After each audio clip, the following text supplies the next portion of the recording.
கிச்சனில் இது நெத்தி கருவாடு குழம்பு எப்படி பண்ணுறதுன்னு பார்க்கலாங்க. இது காயில் நவரப்பெற வெறும் தக்காளி தேங்காய் கருவாடு இருந்தால் போதுங்க, ஈஸியாக செய்யலாங்க.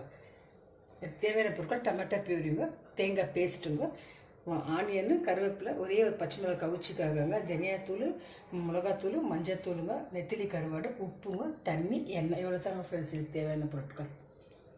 அதிகரிச்சுக்கு நெத்திலி கருவாடு கழுவி வச்சுருக்கோம் குக்கரில், அதுக்கு வதக்கலாங்க.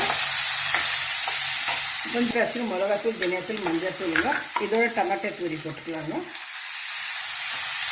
இது வதங்கிட்டாங்க. அப்புறம் தேங்காய் பால் வச்சுக்கலாம். தேங்காய் பால் வச்சுக்கலாங்க. தேங்காய் பால் ஒரு 5 நிமிஷம் கொதிச்சோன்னு இறக்கிடலாங்க. குழம்பு நல்லா கொச்சிட்ருக்குதுங்க ஃப்ரெண்ட்ஸ். கருவாட்டு குழம்பு ரெடி ஆகிடுச்சுங்க ஃப்ரெண்ட்ஸ். சுட சுட கருவாட்டு குழம்பு ரெடி ஆகிடுச்சுங்க. ஆள் பிறக்க கருவாட்டு குழம்பு வந்து ரொம்ப உடம்புக்கு நல்லதுங்க. இந்த வீசிங் ப்ராப்ளம் இருக்கிறவங்களுக்கெல்லாம், கோல்டு இந்த வெதர் இருக்கிறதுனாலங்க நீங்களும் ட்ரை பண்ணுங்க. வீசிங் ப்ராப்ளம் இருக்கிறவங்க, கோல்டு இருக்கிறவங்களுக்கெல்லாம் இது செஞ்சு சாப்பிட்லாம் ஃப்ரெண்ட்ஸ். காயே இல்லை